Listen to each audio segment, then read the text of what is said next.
spell your last name and your title. Joanne Parrilli, Parrilli, Associate Justice, California Court of Appeal, retired. Thank you. Justice Carter. Carol Corrigan, California Supreme Court. Not retired. All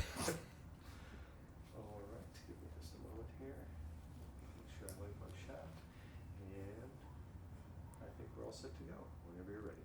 All right. This recording is being made as part of the Legacy Project, which is being conducted by the California Courts of Appeal Oral History. And this morning we have with us retired Justice Joanne Parrilli from the First District Court of Appeal. Now, I know that your counsel has already advised you that you have the right to remain silent, but I'm assuming that you have waived that right, and as a result I'm going to ask you, because I happen to know these things, you grew up not in California but in the Midwest as part of a big Italian family. Tell us a little bit about that. This is true, Justice Corrigan of the California Supreme Court. Oh yeah, I forgot that. And my good friend of 34 years.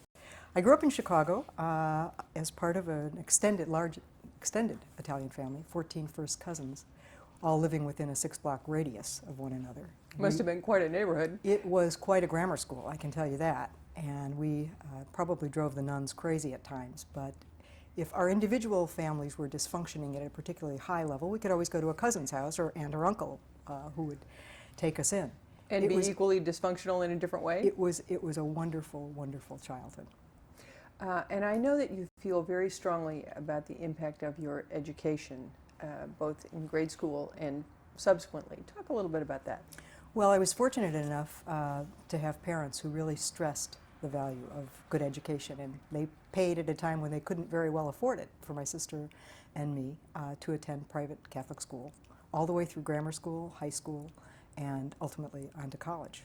And I ended up at a Catholic university for law school as well, University of San Francisco. The nuns that we had in grammar school were particularly well educated for the time. Most of them had master's degrees or were working on them while they were teaching in the grammar schools. And it was somewhat archaic by today's standards in that the boys' school was separate from the girls' school. We had a bridge connecting the two. But with snarling guard dogs on the bridge? Practically. But there was a scandal 2 years when they were short of nuns and they had to double up a class, and fortunately it was mine. So for the 3rd grade and 5th grade I actually got to be in a classroom with boys, although they sat on the other side. But those women were particularly hardworking and imbued in us a sense of responsibility, and I think that set me on the track that I ended up following. What order of sisters? Society of the Holy Child Jesus, which were the kind of female counterparts to the Jesuits. And it was a Jesuit environment. I lived on the campus of Loyola University growing up. I thought all priests were Jesuits until I came to California. That's okay, all the Jesuits think that too. I know that you have a number of wonderful memories from your childhood. Share some of those. I think probably the 2 strongest memories I have are of the Sunday dinners at my grandparents' house, because we would go every Sunday, and of course every holiday, to my father's parents' house. And it was, packed with cousins, packed with aunts and uncles, in an apartment that I find incredible to believe that this family lived in. My dad had 5 brothers. There were 6 boys and 1 girl, and they lived in that apartment from the time my dad was 14 years old, all of them in a 3-bedroom apartment with no dishwasher in the kitchen on those Sunday dinners. The women would go out and wash the dishes, the men would drift off to watch football ostensibly. They'd all be snoring in short order, and then we'd all reconvene at the table at about 6 o'clock and start eating again. So dinners roughly went from 1 o'clock in the afternoon until about 9:30 at night when us kids had to get home. So that's a very, very strong memory, and I remember my grandfather washing all our little hands in the 1 bathroom in that apartment. The other memory that I have is of working in my parents' grocery store. My parents had a mom-pop food shop right at the corner of Loyola and Sheridan. What was it called? The Loyola Food Shop. And I worked there from the time I was 9 years old. I loved being behind the counter. I loved the interchange with customers and getting to know the people on our block. Very much a sense of neighborhood and community. And my parents became the surrogate counselors for the 2 dormitories that were on the street in those days, a boys' dormitory and a girls' dormitory. And I'll never forget coming home from school in September and finding 1 or 2 students, freshmen with tears in their eyes as my mother would be making a sandwich for them and telling them everything was going to be okay. And my parents became the chaperone for the dances at Loyola University, and it was a great neighborhood and a great way to grow up. There was a time when you thought of tossing scholarship aside and pursuing a career on the stage. How did that happen? Well, I was very interested in drama, both in grammar school. I had the lead in the 8th grade play, and in high school as well. What play? Well, I played Widow Peru in Music Man in high school. But I had the desire to become an actress. So about my junior year, I decided I would just chuck it all and head off to New York on a freight train, probably. And kindly Sister Catherine, a Benedictine nun at this point, all-girls high school, put her arm around me and took me into her counseling office and suggested that I was a bright girl and I was obviously restless. Maybe we should think about college a little early. So I never got a high school diploma. I finished that explains a great deal. Yeah, I'm sure it does. I finished high school that junior year and started Loyola University in the fall. Well, just to make up for it, would you like to do a little Blanche from Streetcar Named Desire? Or? No, you'd have to talk to my agent about that. Oh, okay. Yeah. Then there was the siren song of the West Coast. How did you end up coming west? In the summer of love, I got here a little early. I came out in January of 1968. Once again restless after only 2.5 years of college at Loyola, I decided it was time to come to the West Coast. And ended up out here and have never looked back. I've now been out here longer than I spent in Chicago, and although I love Chicago, the West Coast is my home. And when you came, you didn't go right into school, I know. Oh, no. I was ready to take on the world. I worked at a number of different jobs. Started training with a phone company as a service representative. Then I worked at the post office, the Fleet Post Office, down at Armory Street, or just off Armory Street. And then I worked in two different doctors' offices as a receptionist. And finally, the light bulb kind of went on that I didn't want to spend the rest of my life doing those things. And it was too late for medical school, but I realized I wanted to have a profession, and the law seemed to be the logical one. So I went back, finished my degree very quickly at SF State, and graduated like the 3rd week of August and started law school the next week. Wow. The post office wasn't for you? You know, after working at the post office, I remain eternally grateful for every delivered piece of mail that I get. It was the midnight shift at the Fleet Post Office during Vietnam time, so there was lots of mail coming through. But what a cast of characters. How did you pick USF for law school? USF picked me, I guess would be the polite way to say it. I had applied at Bolt and at Hastings and was put on a waiting list at Hastings. I went to my first week of USF and decided to stay there, and unwittingly it was probably one of the better decisions I've ever made in my life. All of the jobs that I got after law school and the best friends I made at any stage of education were the friends I met at USF, and I still have close ties to the school. When I was asked to teach at Bolt a number of years later, I took great pride in teaching there for one semester and then deciding to teach at USF. So here you are, first year of law school, the world is at your feet. How did you select your career focus?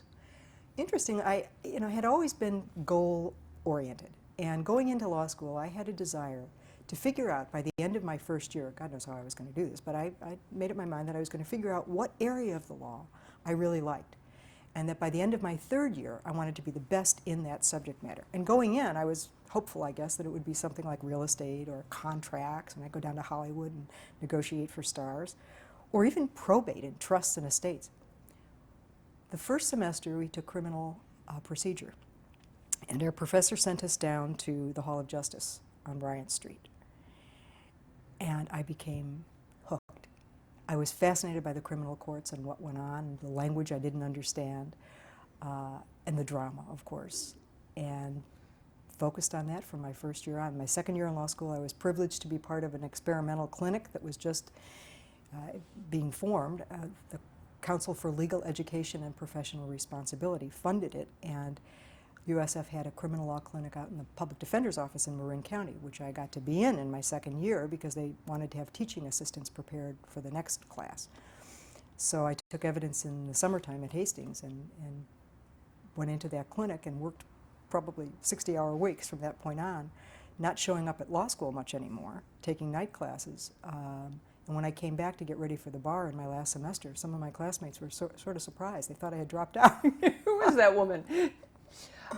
So did you find some overlap between your love of drama and presentation and your ultimate work as a trial lawyer? It was the best of all possible worlds. It was drama, it was theater, but nobody gave you the script.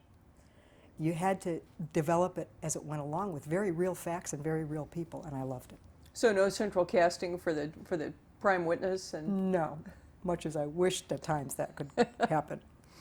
so you kind of got hooked by going down and watching things at Bryant Street here in San Francisco, and then a public defender experience. How did you wander into the district attorney's office in Alameda County? As a result of those 3 semesters I spent in Marin County working in the public defender's office, I perceived that the real power in the courtroom was on the other side of the table. The power to do good, the power to listen to people and to make critical decisions. So I decided I wanted to go work in a district attorney's office. I was also probably tired of watching the public defenders lose, and I figured I'd enjoy winning more. But I went to one of the judges on the bench there, Judge Gary Thomas, also a USF grad, and I told him that I really would like to switch sides, and I had done a number of things before him, a law and motion calendar and preliminary hearings, and would he be willing to write me a letter for the Marin County DA's office? And I'll never forget, he shook his head, he said, there are only 2 offices I would encourage you to work in this state. One is Alameda County and one is Los Angeles, because I don't know anybody in either place, but I'll be happy to write you a letter. And he did. And that was the beginning of my transfer across the bay to Alameda County. It was quite a run you had there in Alameda County, and we should talk a little bit about it at lots of different levels. Did you find any resistance to women as trial lawyers? This would have been, what, 1973? I graduated in 74. Yeah, I took the bar in the summer of 74 and was sworn in that December. But you clerked in the DA's office first, didn't you? I clerked that summer. The practice then was to wait till people had taken the bar, and then they would come to work for the summer. That summer, I think there were 8 of us that were hired as law clerks. I was the only girl. Several of my classmates from USF were part of that group, Brock Harmon and Mike Walsh, and we had all been in the clinic in Marin County together. But on the off chance that I might actually pass the bar, they hired a 3rd-year Hastings student who lived in San Francisco and didn't have a car. And we began commuting together, and that began a friendship of 34 years this year. Obviously, they were scraping the bottom of the barrel when they found that 3rd-year Hastings student, but we probably should confess that that 30-year friendship is the one between the 2 participants here, and it's nothing short of miraculous that we both survived some of those car journeys, but we'll talk about that off camera. Well, I have to confess that as we drove across the bay this morning coming the other way from the East Bay to here, it did bring back those memories of the early morning drives in the opposite direction. So, women in the law, women trial lawyers. It was the beginning. It was really just the beginning. I had one mentor ahead of me, Alice Sullivan, who went on to be a judge in Alameda County and then down in San Diego, who was a mentor for me when I first started out as a municipal court deputy. When I was a law clerk, I clerked with a woman, Alice Ray Boker, who was a dear, dear friend, and she set the standard for putting on law and motion hearings in the motion to suppress department. And I worked with Ray as I awaited for those bar results, and then you had the privilege of working with her. But, you know, I always felt, especially at the municipal court level as a trial lawyer in that era, that I had the advantage. I mean, it was so new to be a woman. The juries just were enthralled, and the judges at the municipal court level seemed to be very taken by having women in their courtrooms for the first time, and very respectful. When I got to Superior Court, some of the older judges, I think, took a dimmer view of it. But again, even with the juries, there was never a doubt. I felt that I had the advantage, and the guys didn't know what to do with me. I mean, I weighed about 95 pounds in those days, and they couldn't beat up on me like they would their male opponents. And so they were kind of, you know, fumbling around for how to handle this new person in the courtroom. I do recall there was a municipal court judge, a gentleman of the old school, who said to me one time, "You ought to emulate that Miss Parrilli. She's so terrific. When she's trying a case in your courtroom, you forget that she's a woman and you have to protect her." Malcolm Champlin. Yes, he was a gentleman. You managed to have protected yourself reasonably well. Did you find that there was a difference in the way witnesses reacted to you? I remember very vividly, and this only happened one time, when I came back to the district attorney's office and I was thrown in to do preliminary hearings on the more serious cases. I was talking to a witness before the hearing, and we chatted for a good 15, 20 minutes, and he looked around kind of nervously, and he said, well, when am I going to get to talk to the lawyer? But that was around 1980, so, no, actually it was later than that, it was about 1982. I don't remember any difficulty with the witnesses. I think that we worked so hard in those days that the witnesses and the family of the victims really appreciated it. And I think that was true for everybody. I think the guys did too, but I know the women, the young lawyers, were really trying to prove themselves in that male-dominated environment, and so we worked very, very hard. In those days, we used to be on call to take homicide statements. And you had something of a reputation as being able to get hardened killers to confess kind of at the drop of a hat. What was your secret? I don't know. I just talked to them, and I just believed they really did want to get it off their chest, and eventually they did. Confession is good for the soul? Yeah. How about presentation of self? We weren't just trying to be like the guys. How did you navigate that? Well, it was issue? interesting. Even in law school, when I started working in the public defender's office, you know, the question of what was I going to wear in the courtroom came up. I've never been comfortable in high heels. To this day, I loathe them. Not that you couldn't have used a little elevation. This is true, but I had very long hair in those days, and I opted to go a route that was both economical and my calling card. I think trial lawyers all like to have something that makes them distinctive. Well, mine was to wear little three-piece suits, and this was before pantsuits were in fashion, and I would go to the Brooks Brothers out on California Street here in the city, or Saks Fifth Avenue down in Palo Alto, to the boys department and buy these wonderful little three-piece all-wool boy suits. And there was a tailor at the Palo Alto store who loved to tailor them for me. He was from Cuba, and he thought he got such a kick out of it. He'd make them, you know, the jackets a little more flared at the waist. And so then I had a collection of ties, and I would wear my very long hair with this three-piece suit. Wonderful to court. floral ties, as I recall. Yes, wonderful, all different kinds. And I would have to have them shortened, I remember that. But otherwise, they suited me well. And then the second or third or fourth day of trial, I'd come in wearing a dress, just to keep them off guard. And it was a very distinctive calling card. I mean, Jeff, I'm blanking on his last Horner? name. No, the dean out at... Brandt? Yeah, Jeff Brandt out at USF, who's the dean now, was in the public defender's office for a short while. And to this day, whenever he's introducing me somewhere, he has to bring up the three-piece suits.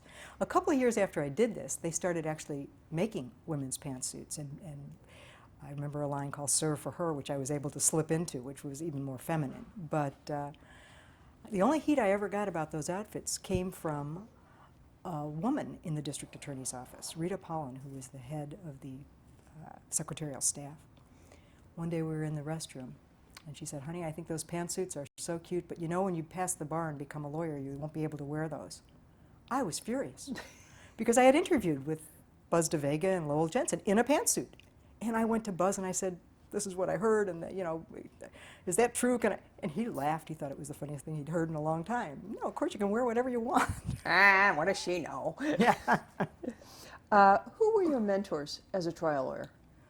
Oh boy, the first one that comes to mind is Lowell Jensen. We were fortunate to work under him. He was the district attorney of Alameda County when I was hired, and tried cases as the district attorney, but just set such a wonderful example. I think all of us learned from Lowell. I'll never forget when I was working in that law and motion department waiting my bar results, he could see that I was really getting enamored of all these narcotics officers that were testifying in these motions to suppress. And big tough guys, and they'd come in their undercover garb and whatever. And he called me into his office one day and gave me a book by Joe Esterhaus called Narc, which talked about the seamier side of narcotics officers. And Lowell and I then talked about the book after I read it. And you know, that's just the kind of guy he was and is. He made that office a real family. He did indeed, yeah. Who else? Penny Cooper was a woman trial lawyer of the time who I really admired. She did defense work, of course, but I remember watching her in the courtroom and thinking, boy, I'd like to be as good as that someday. And you were.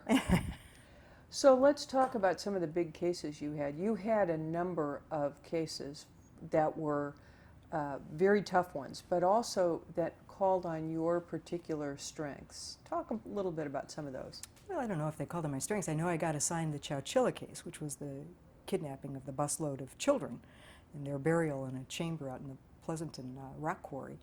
And just for people who might not, because we're really old now, Yeah, we we remember are, it's those, true. but just give a little more background on the Chowchilla kidnapping. Well, it was a infamous case. 1976, I believe, was the year. We tried it in 1977, which was fairly fast, but they went by grand jury indictment. Fairly fast, and a fast track for a young lawyer. Yes, yes. I had only been in the office at that point barely 3 years. And the No, 2 children years. ranged in age from? I think the youngest was about 8 and the oldest was 16. Mike Reynolds was the oldest. And they were taken at gunpoint by 3 guys. The school bus they were on with their bus driver was driven a short distance. They were put in vans and then transported to Alameda County, where they were buried in an underground moving van with incredible heat down in that chamber. Dark, frightening circumstances for anybody, but especially for children. And then ransom notes were written by the kidnappers demanding millions of dollars in ransom. And eventually, the bus driver was able to get up and get some air in there and open the top of the chamber. And it was a front page newspaper case for months. How And, long were they actually buried it was underground in the it was bus? less than 24 hours. I don't remember the exact amount of time. But initially, the thought was that, kidnapping for ransom carried a certain penalty, but kidnapping with bodily harm was life without possibility of parole, and that's what we were seeking. We were able to obtain that verdict at the trial court, but it was reversed by the appellate court. So they are eligible for parole, but they're still in, and they haven't had any luck in getting out, in spite of the fact that at least 2 of them have had exemplary records in prison. So there were 3 kidnappers altogether? Yes, the 2 brothers and Fred Newhall Woods. Yeah. And Schoenfels in the Wood. who defended those cases? We had 3 prosecutors. We had the Chief Assistant Dick Hogner, Dave Manier, who was the DA in the county from which the kidnapping occurred, and then on the defense side of the table was Richard Merrill, Herb Yanowitz, and a fellow whose name I don't recall, who was a public defender from the county. Tried in front of? Tried in front of a retired judge who came out of retirement, Deegan. And it was a court trial. They waived jury, and we tried it to the judge himself, who did find bodily harm on a theory of heat exhaustion. The theory always was that you were added to the team in addition to your terrific trial skills because you could look the children in the eye. Well, I think there was a bit of sexism in the assignment. I think for whatever reason, they figured it would be good to have a woman on the case with all these children, which seemed odd to me because there were plenty of guys in the office with kids who probably would have done just as well, if not better, than I did. But never look a great assignment in the eye. Absolutely. Okay, so there was Chowchilla. What else? Oh, one of the more memorable cases I had was the Broadway Hustler case, where 5 guys had initially been charged, got to the Superior Court. I did not put the first prelim. I got to the Superior Court, and the court granted a motion to dismiss, and it had to go back and be redone at the municipal court level, which is where I came in. By that time, a juvenile co-defendant had been added, so there were 6 of them. And these young men, affectionately known as the Broadway Hustlers, were trying to corner the drug trade in downtown Oakland, marijuana trafficking. Things were so much more genteel then. Yes, and they, in their efforts, they attempted to run out of town a fellow by the name of Zane Burton, who was dealing marijuana on their turf. And they did so by a pretty brutal assault with a gun. And so here I was, the lone prosecutor on my side of the courtroom, with 6 defendants and 6 defense lawyers on their side of the courtroom. And I played that underdog role for everything it was worth. And it was really quite a memorable trial. And as I recall, you were on crutches for part of it, weren't you? No, that was a different case. That Oh. was a rape case where I was trying in front of Judge Bancroft, where we took a 4-day recess because the judge had to go to a conference and there was a holiday involved. And so we went up to Tahoe, and 4 of us, all county employees, were hit by a truck coming down the mountain. And I ended up on crutches with a couple of broken toes, I think it was, and broken nose, as I recall. I can't remember that part vividly, but yes, I did come back to the trial on crutches, and the judge had me hide the crutches because he thought it would be too sympathetic. But the first time we asked to approach the bench, the bailiff got up and jumped up with the crutches. So I seem to recall that when you woke up in the car after the accident, you said, "Oh no, I have to go because." yeah, I did suffer a mild concussion apparently because I thought I had to get back to take the bar exam. Well, fortunately, when you really came to your senses, you discovered you didn't have to do that again. That was the best news of all. How about the Hovey case? Yeah, I actually charged the Hovey case. Hovey was initially charged just with murder, not with special circumstances. And I had another case involving Mr. Hovey, which involved the kidnapping of a little girl from a park in Albany, witnessed by a 16-year-old who was particularly astute, who chased the van, got an adult and chased the van, and Hovey pushed this little girl out. She was bound and gagged in a similar way that the victim had been in other cases. And so we, along with the investigating officer from the Sheriff's Department, made Hovey on a number of murders of little girls. And I went to Lowell, and after a lot of agony myself over it, because of my own thoughts on the death penalty, as many intelligent people evolve. And, but I went to Lowell and said, if there was ever a guy for whom the death penalty existed, this is he. So we ended up charging him, and I was all set to pick a jury on the day that the Supreme Court called to say they were staying our case so they could decide the question of how you select a jury in death penalty cases. I then left the office and didn't try the case. It was tried by other lawyers. So I can say, although you would be too modest to, that you were an absolutely terrific trial lawyer. And there were many, many men and women for whom you were an exemplary model. And we'll talk a little bit later about your teaching, but here you had this fabulous career. You were touted by everyone far and wide as a terrific trial lawyer. Why leave that for the bench?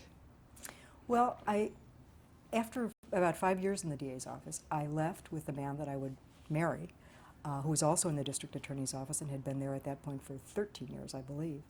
And we left to go up to Tahoe and just take some time off. I wasn't sure that I wanted to continue that pace, because as you know, when you're in trial 24 hours a day, 7 days a week.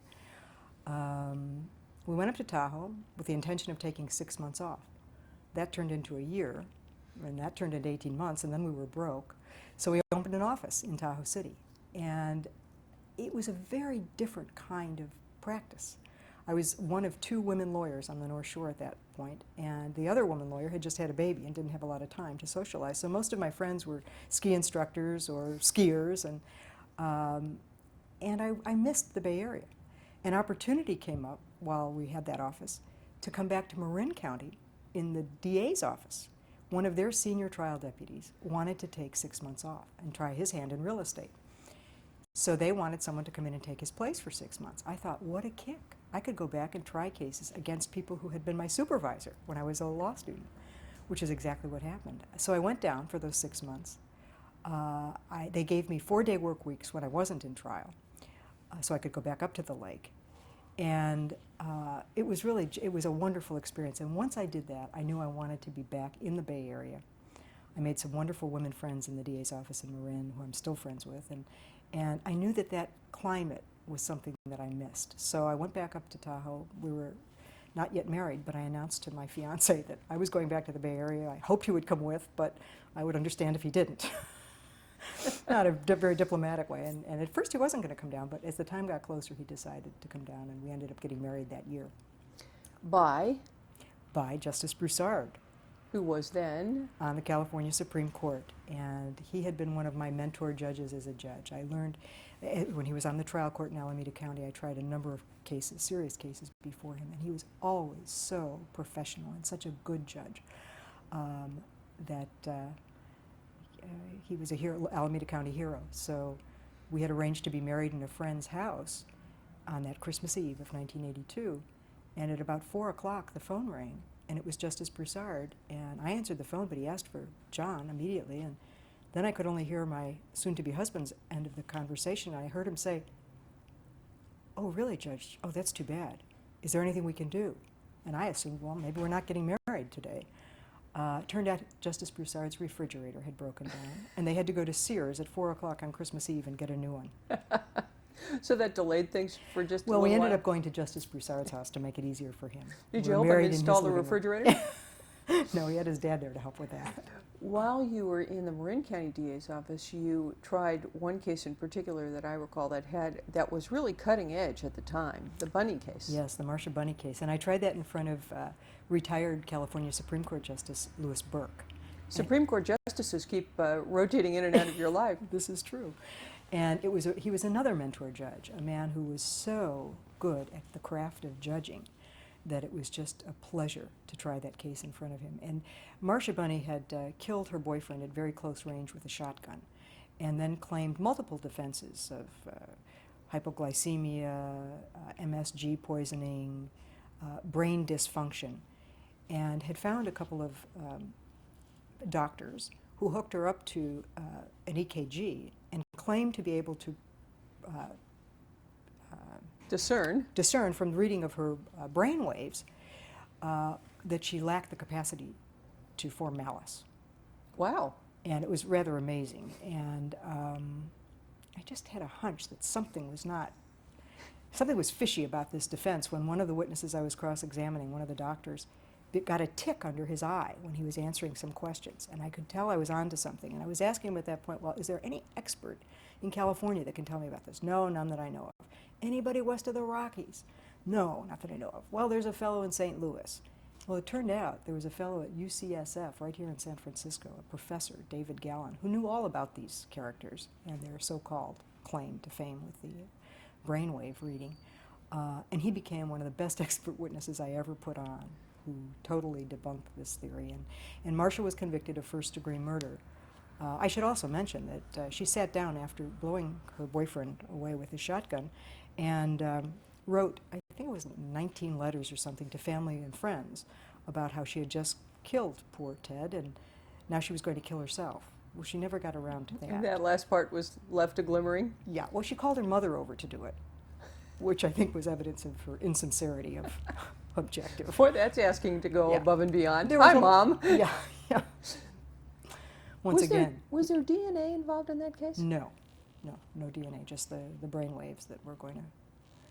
So you were such an effective cross-examiner, and the mention of the tick is terrific. Talk a little bit about how a terrific cross-examiner studies the subject during the examination. Well, you can learn so much, even though you've been up to your eyebrows in the case for so long, by the way the witness answers questions, by the blinking of the eyes, by the squirming in the seat, and you just have to stay with it when you strike gold like that. Well, it certainly did work for you often. Yes, it did. So, the bench. How did that decision get made, from your standpoint? Well, after I decided to come back to Alameda County, having made that announcement up in Tahoe, I was fortunate enough to be rehired. And within the first few Be months... rehired in the Alameda DA's office?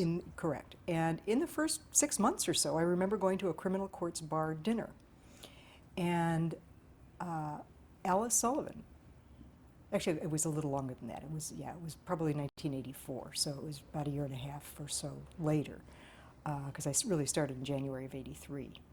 And Chick Sullivan, my mentor, Alice D. Sullivan, motioned to me at a criminal courts dinner to come out in the hallway, and she referred to a conversation we had been having at the cocktail hour, and she said, "Are you really serious about wanting to be a judge?" And I said, "Yeah, I think that is something I would like to do." She goes, "Well, now is your time. they're looking for women who have had a lot of trial experience. They're looking for women who have a background in criminal prosecution.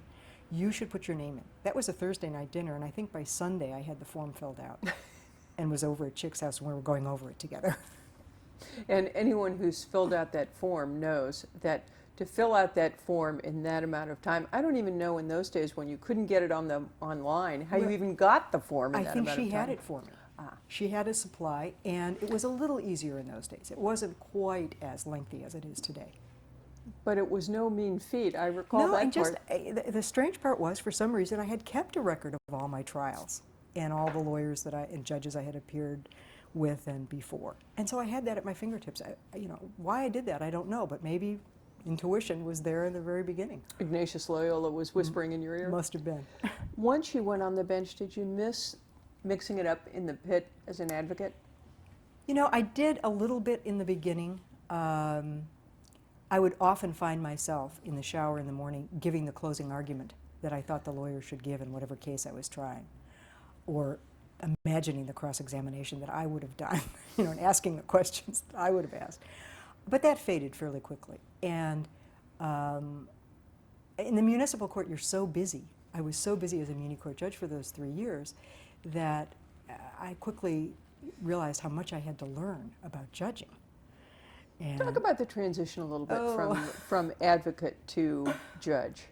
Well, I got off to a rocky start, I would say, because I remember in one of my very first trials taking over the cross-examination of not just anyone, but the criminal defendant. Might as well start at the top. And I tried to be as neutral as possible. But I do remember a juror saying after the trial, "Boy, those questions you asked really helped Judge when they convicted her." So I quickly had to learn not to do that.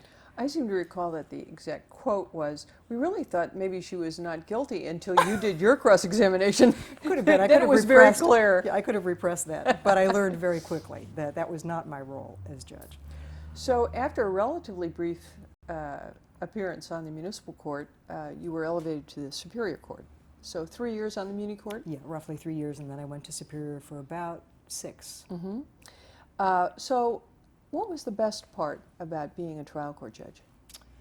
I think the best part was what we referred to earlier, the drama, the excitement, the case unfolding, and you're not knowing exactly how it was going to go, because when the scene is set in hell, often you don't have angels for actors and actresses, and so it was very exciting. And there were often new issues coming in evidentiary issues that would arise. I did have the first DNA case in Alameda County, People versus Barney, and we had a lengthy hearing, Kelly Fry hearing before the trial on that one. The interesting thing about Barney was that the DNA evidence wasn't dispositive. Mr. Barney dropped his wallet at the scene. Particularly bad technique. Yes, which of course is how they found him and made the arrest. But it was pivotal in the sense that this was going to be the first DNA case, and very good lawyers on both sides. So it was that kind of excitement that I found as a trial judge made the job worthwhile. The difficult part was pretending, or not pretending, but everyone in the courtroom looks to you as though you're in charge. And oftentimes you have very little control over what's going on. The lengthy, endless examinations, you can move along somewhat, but you can't interfere with the trial. Barney went to the Supreme Court, didn't it? Went to the Court of Appeal. Oh. That was Justice And- Chin's decision. And then the justice went to the Supreme Court. Yes. Who were some of your mentors as a trial judge? Well, I've mentioned two, Broussard and Sullivan. Judge Burke in Marin County. Alice Sullivan was certainly a mentor when she became a judge herself. And Jackie Tabor at the municipal court when I was a new lawyer. I liked her style of judging. So those were... There was a man named Martin Oh, Pulich. yes, my dear friend Martin Pulich. He was a mentor in a different way. He gave me confidence as a lawyer, first of all, because he treated us just the way he treated the guys. He gave us wild nicknames like he gave the guys. My nickname was Piranha. That was the nickname he gave me, a man-eating fish. He gave you barracuda, as I recall. He was in a fish phase at the time. Yeah, he was in a fish phase at the time, and ultimately he, I think, named you Torquemada's handmaiden. Oh, I want to thank you for putting that down on the historical record. Oh, as a DA, I think that was a wonderful moniker to have. And he was, you know, he was so fair in what he did. I always felt that Judge Pulich set an example about how you had to do what the law required, whether you liked it or not. And I admired that in him. And of course, he was funnier as the day is long. So, Talk about the advice he gave both of us about structuring our career as judges. Do you remember? no, I don't. The lunch we had where he said, "Listen, dolls, don't do what I did and get stuck in one assignment." I do remember that. Yeah, he encouraged us both to branch out, do some civil, and not be wedded to the criminal law forever. There was quite a collegial spirit in those days on that bench. Talk about that a little. You're talking about Alameda County now? Yes, trial court. Yeah, it really was. I mean, there was a great camaraderie among the men and women judges, and even among the bar. I mean, I found it distinctive that we had this criminal courts bar association that the judges would go to, and the DAs and the PDs. I mean, it was just very, very collegial. And of course, in our era, many DAs found their way to the bench, and so there was that added history that we shared. But even among judges who were older and from different backgrounds, there was always a sense of collegiality. Okay, so yet again, you were shining in your assignment as a Superior Court judge. You'd been an administrative judge for the southern part of Alameda County, which was a great responsibility. So yet again, you're doing terrifically well, but you're getting a little restive now. We're thinking maybe we should do something different. Well, what happened was, over my objection, I got assigned to the Law and Motion Supervising Judge calendar down in Hayward, the Southern Alameda County branch. I had really no civil background up to that point, but that was an assignment I had for about 4 years. And doing civil law and motion, where you get a tremendous volume of cases and not a lot of time to think about the rulings you're going to make, whetted my appetite for civil law. I thought, wow, wouldn't this be fun if you had time to think about it and actually read and study the law in these areas. And once I did that assignment, I thought it would be really fun to have an assignment at the Court of Appeal where you could reflect on the cases, work with others who are similarly motivated, and render good opinions. So your first two appointments had been with Governor Digmajan. Correct. And the Court of Appeal nomination was made by Governor Wilson. Correct. All right, so no surprise. You go through the vetting process and you are appointed to the Court of Appeal. Now there has to be a judgment about where exactly you're going to be sitting. Amazingly enough, historically, up until 1995, there had only been one woman on the First District Court of Appeal. From Alameda County? At any time. And, well, actually, the first was from Alameda County. The second was from San Francisco County, Justice Werdiger. Right. Then the third was from Alameda County, Justice Corrigan. Oh, her. Uh-huh. And so here we are, 1995. My name is in. There's a vacancy in the fifth division at the same time. And we should say that the First District is divided into 5 divisions. 5 divisions with 4 judges each. Mm-hmm. Yeah, at this point. And so I assumed that I would go to Division 5. I had a vacancy, and lo and behold, the announcement comes, and I've been assigned to Division 3, making me the second woman to serve on the court, but more importantly, serving with my friend of however many years at that point, Justice Corrigan. And? Justice Chen. So it was an Alameda County majority on the court. And our 4th member at the time was Bob Merrill. Truly one of the finest gentlemen ever to serve on the bench. Yes. So there we are, all these kids from Alameda County and all these girls in one division. Exactly, which made everybody very nervous. What was the best part about being on the Court of Appeal? Oh, there are so many things. It's such a great job.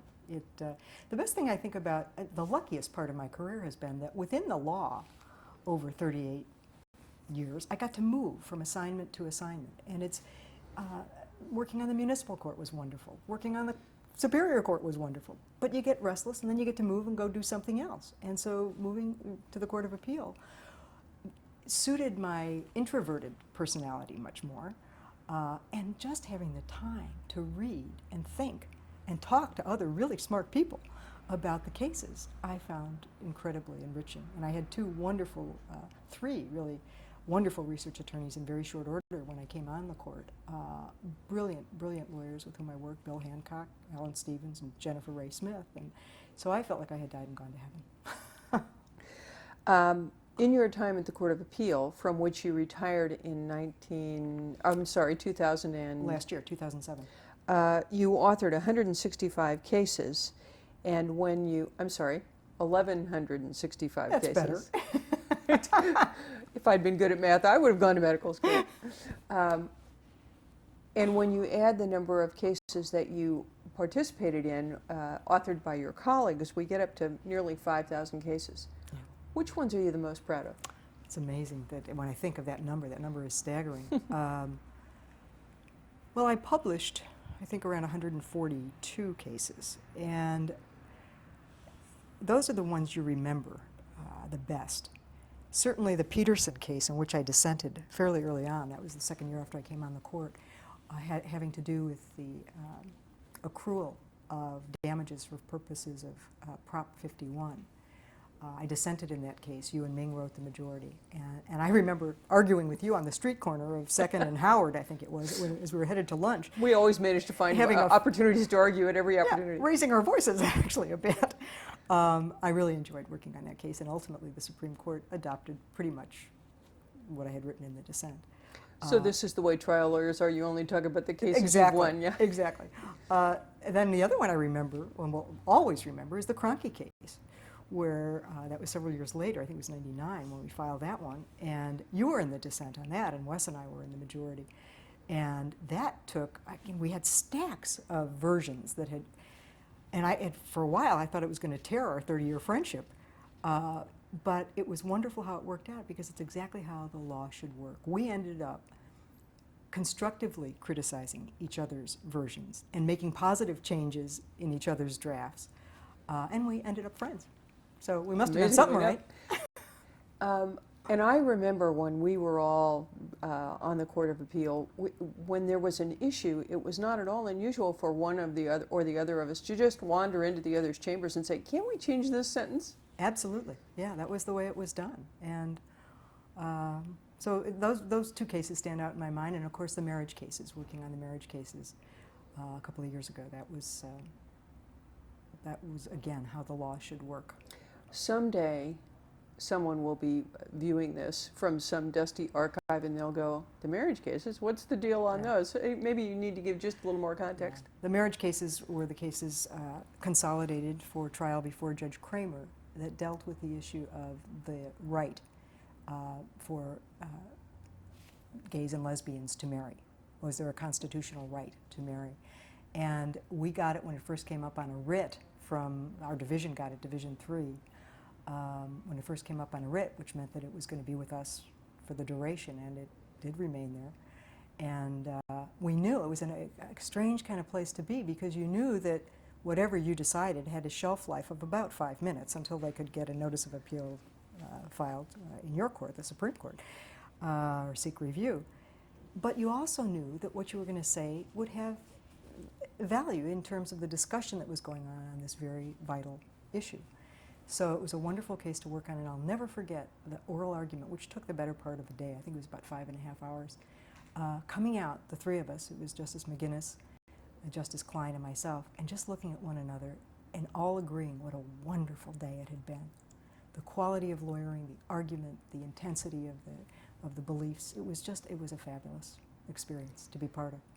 So Justice McGinnis wrote the lead opinion in which you joined, but then you wrote your own concurrence. I did. And that has been described in many writings as being a more philosophical treatment of the subject. Right.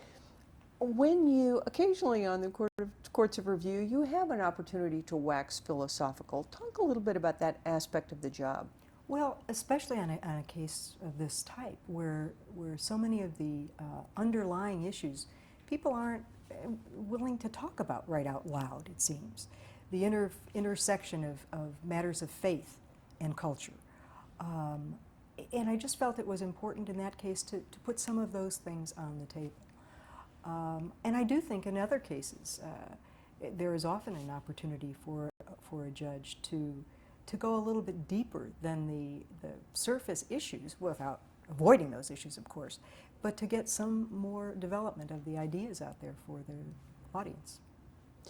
In addition to your work as a judge, you have made a number of other legally related contributions. You've been a teacher and an author, you've sat on the Judicial Council, you've been involved in the California Judges Association ethics panel. You served as a special master, I think, for the CJP, the Commission on Judicial Performance, all on top of a very demanding job. What motivated you to get involved in some of those things? Well, I think it's part of our job. I think judges should come out from behind the bench and be involved in activities that aren't just court-related. The judiciary has to get out there and be known. And we have a wealth of experience and education that we should share with those behind us coming down the track, and the law schools and judges who are new. And so I just always considered it part of the job. And beyond the job and beyond the law, you've also been very active in your community. You've sat on the boards of directors of Chanticleer and A Friendly Place. You've been very active at the Newman Center at the University of California at Berkeley. Talk a little bit about that more broad involvement in the community. Well, again, they were just things that I found interesting. I attended a Chanticleer concert many years ago and fell in love. I thought I understood the phrase "sound of angels singing" when I heard their voices, and started going to concerts and was eventually asked to be on the board, which was a great honor. A Friendly Manor is a women's daycare, started as a women's kind of day shelter where women who were living on the street could come in and find a clean shower and a cup of tea and warm up. We eventually expanded and now have 25 rooms where women can stay for up to a year. Things that are, rewarding and expose us to a different view of life and culture. You, beyond all of that responsible stuff, what about the fun stuff? I know that you are a woman of many, many interests. Talk a little bit about some of your hobbies. I know you want me to talk about my trapeze experience. I do. Yes, well, I took up trapeze. I mean, how many justices on the Court of Appeal get involved in the trapeze, or at least are willing to talk about it? As a child, that was my one recurring dream, was of flying. And I thought trapeze would be the closest I could get to it. So I signed up at Sam Keene's farm up in Sonoma County, and the City Arts Center here in San Francisco, the City Circus Arts, and took probably about 8 lessons. Never could make it to the catcher. Did more than I ever thought I could do, and I loved jumping off the bar. But I saw these young kids behind me that got to the catcher on the first try, and I thought, maybe it's age. So I did that in about 1996, I think it was, and enjoyed it. But all the rest of us were in fear and trembling, and you were going to show up on some Monday encased in plaster of Paris. Never happened. Photography is another interest of mine. I started taking pictures when I was 20 years old, and there have been many years where I haven't taken any, but I'm getting back into it now, and I enjoy this whole new technology of Photoshop and what you can do with it. And even though I don't trust any photograph I see anymore, I have enjoyed playing with that. And you were a horsewoman for a while. Oh yes, I rode horses as a young girl. I was lucky enough to have a fellow on our street who had several horses, and he had an injured back and couldn't ride, so gave me the privilege of riding and showing his horses. So that was great fun. Relatively well into your career, you decided to study theology. Mm-hmm. Talk a little bit about that.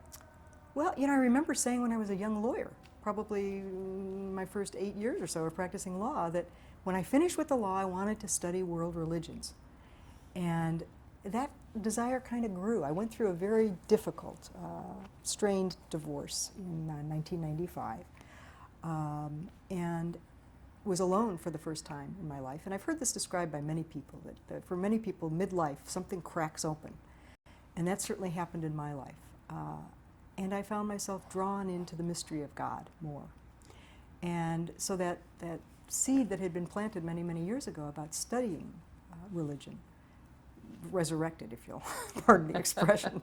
And I began taking classes up Where? at the Graduate Theological Union in Berkeley. I matriculated, of course, through the Jesuit School of Theology. Naturally.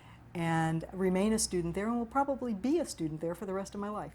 I'll be their perpetual student that just takes a class here or there and enjoys the environment. Your faith is particularly important to you.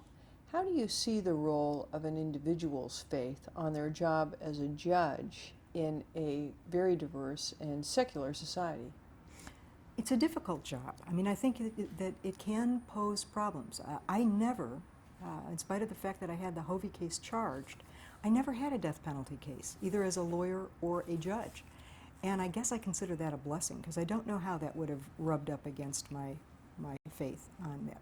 On the other hand, I think if judges take an oath to defend the Constitution and apply the law of the state, that's their job. And personal beliefs or concerns have to be set aside. You have been part of the jurisprudence of California for a disgustingly long time. Yes, I'm very old. Thank you for reminding me. How would you like to be remembered as a judge and lawyer? I think I'd like to be remembered as somebody who tried to get it right, who wasn't afraid of the difficult cases, who took them, and who tried to get it right under the law. Well, fair enough. We'll see how that turns out. Yeah. You have been honored a number of times, and quite rightly so. You received the President's Award from the California Judges Association. You've been honored by Volunteers in Parole, and I know importantly to you, you were awarded the St. Thomas More Award, which is awarded to primarily Catholic lawyers. Which of those are you most proud of? Oh, I think the President's Award from the California Judges Association. I was on the executive board for a number of years. I was always active in CJA events, educational programs. But the award came as a total surprise. I was at home not even planning to go to the luncheon when I got a call about 11 o'clock in the morning from Connie Dove, and she said, "Joanne, are you coming to the luncheon?" I said, "Well, you know, Connie, I wasn't going to come." And she said, "You better come."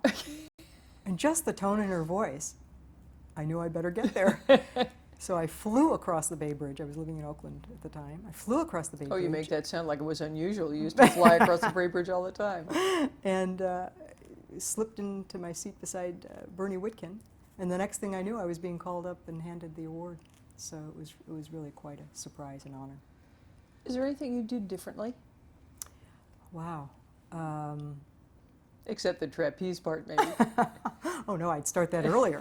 I don't think there is. I have been blessed with a wonderfully interesting life. I regret that my marriage didn't last. That is a regret that I have. But I'm happily married again to a wonderful man, so that's a blessing. John Faggi is... It's a blessing for you, poor John. Yes. Labors into that from time to time. He's a high school teacher, and I figure anyone who spent 30 plus years dealing with teenagers can deal with me. So, and I've recently become a grandmother without having to go through the parenting stage, which somehow made me feel guilty initially, and then I realized, no, I probably wouldn't have been a very good mother, but I can be a decent grandmother. So what are you up to these days? I am doing some private work with ADR Services here in San Francisco, and I am continuing my studies at the Jesuit School in Berkeley. I'm spending a lot of time with the granddaughter and looking forward to more, and enjoying every minute of retirement. I'm betting that there aren't that many retired Court of Appeal justices who will also conduct retreats. This is true. I've been on a number of retreat teams. My favorite is the Judges and Lawyers Retreat, a silent retreat for judges and lawyers, which happens every spring down at the Jesuit Retreat Center in Los Altos. The miracle of that retreat, now how often do you get to witness a miracle, is that judges and lawyers actually maintain silence for about 48 hours. Miraculous in itself.